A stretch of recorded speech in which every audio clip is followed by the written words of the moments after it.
Hello, everyone. Welcome to the Dr. Sophia Podcast. I'm an ObGyn practicing for over 15 years in my native New York City. And I love to help women learn about their bodies, empower them, and embrace themselves. On this podcast, we will talk openly and with heart about all things affecting women, from pregnancy, menopause, periods, sexual health, fertility, and so much more. Disclaimer: this is general medical information based on my professional opinion and experience. For specific medical advice, please refer to your physician. Hello, everyone, and welcome to the Dr. Sophia ObGyn Podcast. Today, we're going to speak on miscarriage. I actually thought about doing this podcast from a patient experience that I had. And so I'm so happy to be able to share with you my thoughts and this particular story. As always, I'm so happy and thankful to have my good friend and co-host, Sophia Mirza, with me. Hi, everyone. So originally you came to me and we started to talk about miscarriage, but more on a personal level, which I think we don't talk about as much versus looking at it more from a medical perspective. Yeah, definitely. So the concept of wanting to talk about miscarriage, first of all, I think it's important for us to even just define the term miscarriage. From my perspective, there's the broad term that means pregnancy loss that happens less than 20 weeks. But I want to get even more specific and really think about it as early pregnancy loss, and that which happens, even as early as 13 weeks or less, because I feel like that is a completely lost group of women that are simply unsupported, and a time that it happens so often. That's actually the time when miscarriage or a pregnancy loss happens the most. You're less likely to actually have a loss in terms of a pregnancy after 14 weeks. And yet, we're very sensitive to when we can actually see the baby bump and things like that. But there's a whole vast majority of women, up to 20 to 25% of pregnancies, that actually end in early pregnancy loss, ends before even 8 weeks of pregnancy. So even when we say then, in terms of early pregnancy, up until 13 weeks, some of us don't even know we're pregnant at that point, correct? There's definitely an amount of women who may not know that they're pregnant, certainly 4 weeks in or 6 weeks in or even up to 8 weeks in, because they may have some spotting that they associate as having a period in the early stages of pregnancy, or they may be a woman who has irregular menses. And so therefore, again, they don't realize that they were pregnant, because if they didn't get their period for 1 or 2 months, there's no real alarm per se. But certainly, women who get their periods regularly and they miss it, it's like, ding, ding, ding, ding, ding, maybe I need to check. Let's say after like 4 to 5 to 6 weeks, you start to say, okay, if you're not having your period, like, okay, maybe there's a pregnancy involved. I would say even just a week after you've missed your period, a lot of women are like, I think I'm pregnant. I don't think that it needs to even wait that long.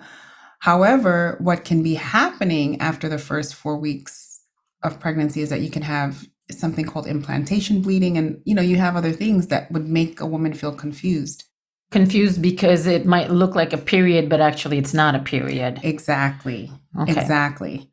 But I want to bring us back to this concept of the early pregnancy loss, because that's the majority of women experiencing loss. It happens in early pregnancy. And so we'll get a chance to touch a little bit about, some of the signs and the symptoms, but I can't wait to share this one particular patient experience that I had just earlier in this week, Mm-hmm. and how it made me realize how little or no support we have for a big part of women who experience pregnancy loss. So tell us a little bit about how this journey started in terms of you connecting with this patient. So the interesting thing is that she was a new patient to me, so I'd never met her before. And she was coming for what we thought was going to be her annual exam. And then she then indicated to me, I believe I'm pregnant. And I said, oh, wow, that's great. And then I said, well, let's double check. We did a pregnancy test, just a urine pregnancy test, and it was in fact positive. And when I asked her, well, when was your last period? And she said, she gave me a date, and based on her last period, she should have been, let's say, 9 weeks pregnant. And then we go through all the motions. We're super excited. She's actually been planning for a pregnancy. She's like so happy. We're talking about, I start asking her, well, what is the symptoms you're having? Are you tired? Are you nauseous? Are your breasts tender? Have you had any bleeding? To which she responded that she definitely was having some fatigue, that she absolutely was having some breast tenderness, and that she had not had any bleeding since her last period, and that she only had some nausea like earlier the week before. And so I said, oh my gosh, this is all great. Those are great. That's great news, because what women don't realize is that sometimes having all those pregnancy symptoms when you go to your doctor is like a good signal to me that the pregnancy is in the right place and that it's actually a growing pregnancy. And so we go through the motions of the rest of the visit, and I say, okay, well, let me see if my sonographer is going to be able to see you today, so that way we can confirm the pregnancy. Sonographer is when you're able to actually see. Right, to get her to be able to see the pregnancy on ultrasound. She goes in to get the ultrasound, and then the sonographer comes back to me and says to me, she's measuring about, 8.5 weeks, but I don't see a heartbeat. And oh my gosh, I just fell. And I haven't even seen the patient back again now. Now she's going to come back to see me, and I have to sit, and then I have to break the news to her. But in that instant, I just was like, but we were just so happy. We shared this beautiful moment. We shared this great moment of being excited about the pregnancy, and that, it was planned. And she even got a chance in that moment to say that, I haven't even told my husband yet. And I was like, oh, great. We're going to be able to give him even better news today that you're pregnant and everything is going well, And then it felt like a ton of bricks, of having to then say, yes, you are in fact pregnant, but it looks like you're having a pregnancy loss. Wow. That must be such a difficult thing to say to someone, especially after you share a moment together of joy right before. So it's not to say that a moment like that hasn't happened to me multiple times or before or what have you, but this woman was she already knew she was pregnant when she came to see me. She wanted to get the confirmation. I thought I was going to be able to give her that. And everything sounded like it was going in the right direction just based on what she had told me. And so here she is, a new patient. I'm meeting her for the first time. I'm excited because I get to give her good news. And in an instant, I now have to give her bad news. This is happening all on the same day. Not just in the same day, in the same 30 minutes. Oh, wow. All in the same, such a short, small period of time of having to go through every piece of that emotion. What was her reaction? Well, first things first, she was shocked. And after the first 30 seconds of, wait, what did you say? I don't have what? What does that mean? And then having to say, I'm sorry that the pregnancy is not going to continue because it stopped growing. And I'm so sorry. In that moment, I just had to give her time because she just started crying immediately. Probably she never even thought of that. That is correct. The possibility that the pregnancy would stop growing, the possibility, this is her first pregnancy too. This is not like, it's not like she's been there before, done this before. And so the possibility of it not actually surviving or not being viable, meaning that it's going to actually continue to grow into a full-fledged pregnancy and a baby at the end, right? But I'm sure, like for her, the second she got that positive pregnancy test, you're already thinking of baby names even sometimes, especially when you're planning a pregnancy. So the concept of knowing that you're pregnant after you've been working on it and you're so excited that it's going to happen. And so, yeah, of course, she's not thinking that it's not going to survive or that there's a problem with it. And so at that point, it's, how can I support you in this moment? How can I help you just get through this moment in time of ultimate sadness all of a sudden? I mean, the fact that the person is shocked and then is in like disbelief, I don't even know if you can even understand what you need at that point, right? It's just holding her hand. Mm-hmm. And she came by herself? And she came by herself. Okay. She came by herself. I mean, it was supposed to be your typical annual exam. Right. Like, I don't know. I don't bring my friends. No. But in all seriousness, and in terms of the next steps, I then now, as the provider, I'm thinking, okay, I have to have a conversation with her now on what are the next steps for her. What is she going to feel more comfortable with, and presenting her with all of her options now that we do have this information. And that included talking to her and saying, do you want to go home? Is there anyone I can call? Is there anyone who can come and meet you here right now that you'd like to talk to about what's just happened? And we can talk about your options tomorrow. We can talk about your options next week. In terms of what to do. How to manage, right? Because you've gone through this shock and this disbelief. Now I have to then tell you, oh, and by the way, do you want to just wait and let it come out? Do you want me to give you medication? Do you want me to do a surgery? Like, it's just too much. That's a lot. Yeah. It's just too much to try to process all in this short amount of time. It's like your whole future just vanishes. Poof. In an instant. And now you're in this other world and nothing makes sense. And so I did offer for her to come back and we can talk about whatever the options and the things that's going to work best for her at another time, and to see if her husband could join her in that moment, or if she had anybody that she'd want me to call. And she said, no, if let's just talk about it and figure out what we're going to do. Right then and there. That's pretty brave. Listen to me. We women are powerful. Mm-hmm.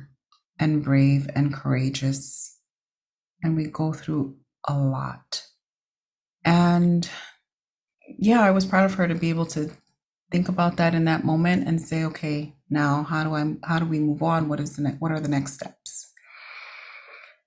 And so next steps include options for a pregnancy loss that occurs at 8 weeks include just allowing your body to naturally go through the process.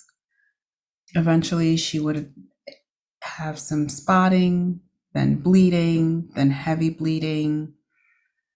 Then just passage, a normal, without any medications or anything. We typically give up to 4 weeks actually for your body to recognize that this is the process that it has to go through. The second option is to give some medication that would start the same normal process that the body would go through, but to kind of hasten it.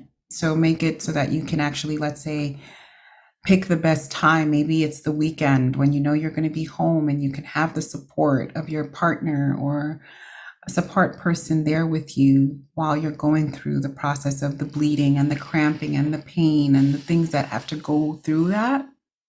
And then, of course, the last option being a surgical procedure, which, I was able to offer. And for some people, they prefer to they don't want to think about the fact that they're still carrying this pregnancy inside of them that's not going to survive. That's past. And so because of it, they'd rather just have the procedure in order to have closure in a sense, or not, be able to move on in a sense. Whereas for others, they really want to be able to experience the natural process. And at the end of the day, both scenarios, you're still grieving. So she did choose to have a surgical procedure. And I saw her. Can you explain what the surgical procedure? I can explain what the surgical procedure is. At 8 weeks, we typically do something called a dilation and curettage with suction. And usually we use a cannula that's less like, I don't know how to say, abrasive maybe. We use an instrument that's going to be less traumatic to the uterus in order to just empty the womb in terms of taking out all the contents of the womb without causing any injury to the womb. And it's quick. It's a very fast and pretty easy procedure to perform. And sometimes it can be a better situation because there's less blood loss. And then the person themselves doesn't necessarily have to go through like all of the pain and seeing the blood and the things that can happen at the time of the actual passing of a fetus, for example. Because it might not happen in one shot. It may not happen in one shot. It may be over several hours or even over several days. Mm-hmm. And so in this case, by doing a surgical procedure, yes, it happens quickly and you're able to, kind of go back to your body almost feeling, I don't want to say back to normal because it doesn't happen that quickly necessarily, but certainly symptoms of pregnancy are gone. The bleeding, like I said, that can happen during a miscarriage, undergoing the natural process of it is lessened. And so all of those things, you take into account, and she was able to take into account to know what was going to be the best thing for her. So after doing the procedure, it's the same day procedure and you go home. And then I had her come back just for a follow-up so that we can go over the results of what, we typically would send everything to pathology in order to confirm what was there and that there was no abnormality that could be a problem for her for future pregnancies. And then to just talk, of course you can do an exam and make sure that they're okay, that they're not having any additional complications, for example, of infection or pain, because that would not be normal. How was she when she came back for that appointment? The follow-up? Yeah. So that's actually what brought me here. This is what brought me to this episode. This is why I felt like this was important. Because when she came for the follow-up, she was tearful. She was upset. She was sad. She was going through grief. And I feel like that is a lost population. You're in a little bit of a catch-22. It's like you were pregnant, but you weren't pregnant enough to tell anybody. Like in her case, she hadn't even told her husband yet that she was pregnant.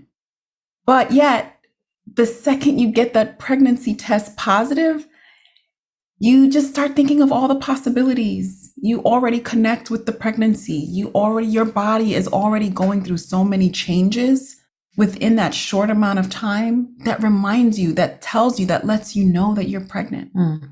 And now you've gone through a loss. You've lost the thing that you were you were already connected to in an instant.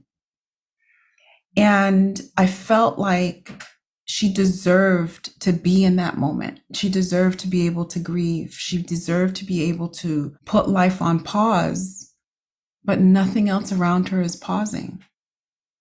The reality is that she is going through a process where you feel alone at the end of the day. You're by yourself going through it.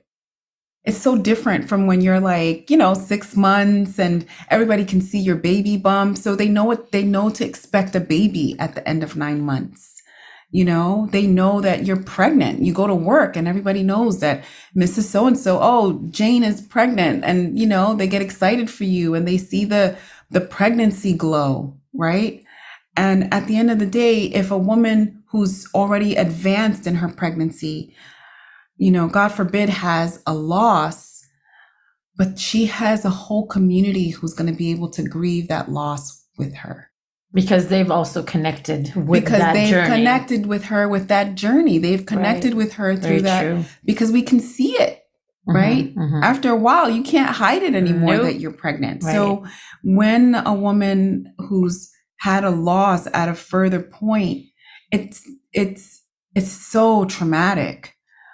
But she can hopefully lean in to her family, to her community, to her friends. The other thing is that you feel like no one else has gone through it because nobody talks about it. You feel like you're by yourself. And that's what made me realize that we needed to talk about it, Joseph. Because they're not by themselves. Because they're not alone. Because 80% of all losses happen at this time, in the early part of pregnancy.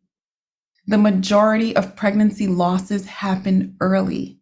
So that means there's a whole wide group of women that are going through these traumatic experiences alone. And sometimes it's not like their spouses or their partners are not grieving too, but they don't know. It's like from one day to the next, they're like, oh my gosh, I can't believe this happened. And they try their best. The men in the room, they try to be supportive and they try to understand, but it wasn't in their body. And it was so early that oftentimes they just don't feel the connection. Like you can just get back on the wheel. Get back on the wagon and just keep going, right? But for the actual person that it happened to, we need to still give people time. Give these women time to go through. It's so funny because when I thought about it, I was like, gosh, I can thankfully give her a medical note that says that she really shouldn't go back to work right away. But for some women, that's not an option for them.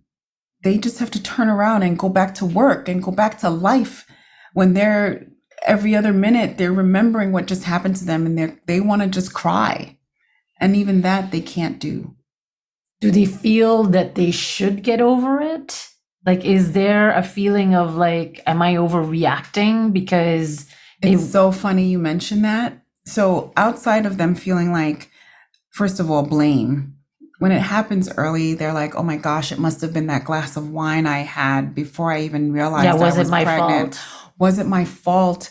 How could this have happened? There's something I wasn't doing. There's a vitamin I should have been taking. It's because I drank coffee the morning I came for my appointment. It's because we had sex the night before. Like every possible thing happens in their brain to make them blame themselves. And so a part of it is, first of all, letting them know you're not the blame. You're not to blame. This would have happened anyway. The majority of these losses happened because of some type of chromosomal mismatch. Like there was nothing you could have done that would have prevented it. And so, no, You're not overreacting. I'm here to say it. You are not overreacting when you have an early pregnancy loss. It's still a loss. And it's not something you just need to get over. Though I think I want women to understand that once they come to terms with what has happened, that there is still light at the end of the tunnel. There's still the other you will get over onto the other side of it. So it doesn't mean that you've had it once that you have a greater chance of having that happen in the future? Well, what I mean is that we know you can get pregnant. True. Case in point. Yes, very true. We know that you can get pregnant. The other thing that's on the other side is now knowing in your body how it's going to feel to be pregnant. What are some of the signs and the symptoms? And for me, going through this particular journey with this particular patient, it really hit home for me that when we tell patients, oh, maybe you should wait until after 3 months to let everyone know that you're pregnant. And there's a reason for it. It's because the risk of having a miscarriage decreases by so significantly from, 20% or 25% to like 2% if you've gotten past, the 13-week mark. Because you don't want to necessarily put everybody through a roller coaster per se. However, it also made me realize, but you still need to have some support in case this does happen to you. And we need to have better relationships with the people who are close to us so that we feel comfortable saying, I really need to talk to you because something happened. And it's very interesting what you're saying, and it's so true, considering that the highest amount of miscarriages happens early, but that is the exact time when we say don't say it to anybody for other reasons, but still, that is the consequence of the situation that we're talking about. That's correct. Then maybe another way to look at this is when you think that you are pregnant, to at least tell to some people that are the closest to you, even if it might mean that it will be that we don't know. But that is the whole point. Is the fact we want people to be on our journey because we want to have that support. So it's maybe not, saying it's not the announcement. Exactly. Right? It's not necessarily the announcement, but it's to know who are the people who are going to be able to not just be excited for you, but also be there for you in the event that you do have a loss. And it's your partner, yes, and maybe it's your sister or your mom or your grandmother or your best friend. And also, we don't talk about it so much that we don't realize that if we look to our left or we look to our right, one of those women has probably had a miscarriage. And that becomes the first time that they're able to say, oh my gosh, I'm so sorry you're going through this. I remember when I went through it. It's the first time that you may tell your mom, and that's the first time that she says to you that, oh, I had a miscarriage between you and your brother. I think also that what women might be carrying when that happens is shame. Not just shame, but also the blame. That's the part of it. The shame of that they couldn't do it somehow. Like there's something wrong with me. Especially the women. There's some women that, don't want to have kids, or they're okay if they want to have kids or don't want to have kids. And some women, that maternal instinct is so strong. Like that is such a huge purpose of them in this world. Is to become mothers. I'm not a mom. I'm a fabulous aunt, though. I love being an aunt. But I'm not a mother. But I know some of my friends that, always really wanted to have a child.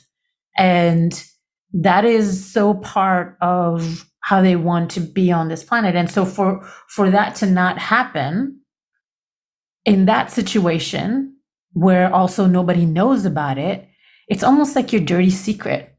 It really is. And I can even speak in terms of, experience. I've never had a miscarriage, but I've had what's called a threatened abortion. What does that mean? It means that it looks like I'm going to have a miscarriage, and having to sit with that fear. I'll give you just a tidbit, my own little story. Please, My first pregnancy, I had absolutely no idea that I was pregnant. I thought I was having a ruptured ovarian cyst, something that I had had 2 years prior. And so I went into my doctor saying, I think I have a ruptured ovarian cyst. This is with your first pregnancy? First pregnancy. And this is before she was an OBGYN. And this is definitely before I became an OBGYN. Okay. But all a part of the journey. Yes. Nonetheless, I thought I was having a completely different situation, especially since I thought I was getting my period. I was having some bleeding, but I was also having this intense pain or cramping that I didn't understand because I hadn't had it before, or the only time that I had had a pain that felt so intense was when I'd had this thing called a ruptured ovarian cyst. So I go to the doctor, and the doctor comes back in and says, well, I have some good news and I have some bad news. And I said, okay, well, let's start with the good news. And he says, you're pregnant. And I said, that's the good news, because I wasn't expecting it. It came from nowhere. You didn't even know you were pregnant. Had no idea, had absolutely no idea, totally came from nowhere when he said that to me. I was in complete shock when he told me that I was pregnant. And 15 seconds later, I say, okay, well, then what's the bad news?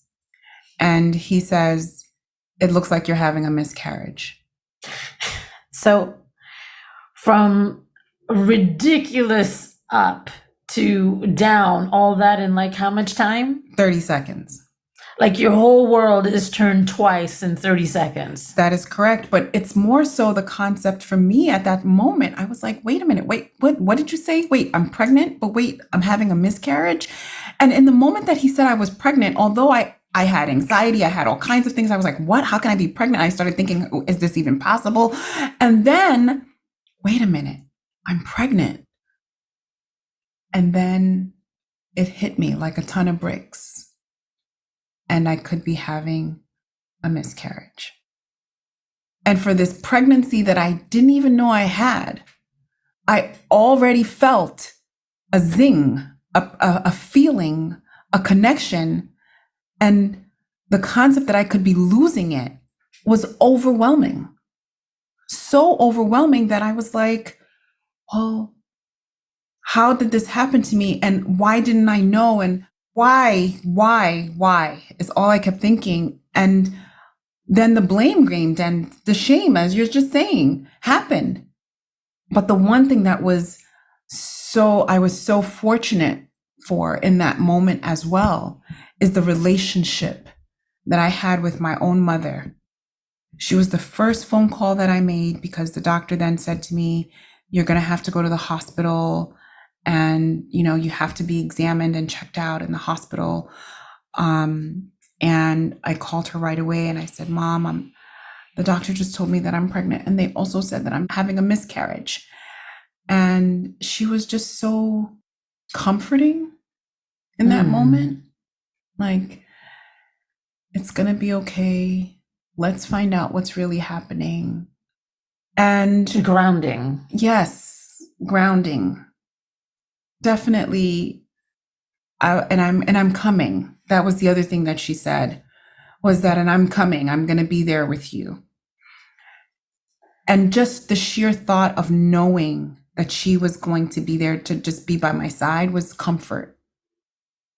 And so I hold space for my particular patient and for all of the patients and all of the women who have to go through that moment and that feeling by themselves. I think it's amazing that we're talking about this because of what we're saying, that that part, we keep it to ourselves. So hopefully if we're talking about it and if we're recognizing that actually we shouldn't be keeping it to ourselves, even if that means that other people might have a harder journey supporting us through it, but that's what friends are for. And that's what family is for. And that's why you are with the people that you want to lean on. I agree.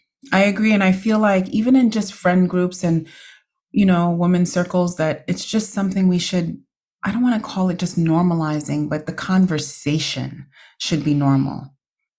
And this is not to say that this is an easy thing to do. I think this requires a lot of vulnerability. It requires a lot of trust with the other person. And it's a difficult thing to convey, especially whenever there's emotion of shame involved.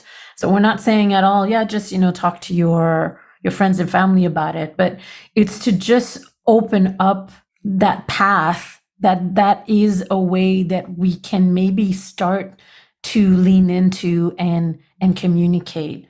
And maybe one way is to actually, first of all, to acknowledge to ourselves that there is nothing to be shameful about, that we didn't do anything wrong. So I think that's the first part. That is the first part. Our bodies are our bodies. And our bodies actually are made to protect us. Exactly.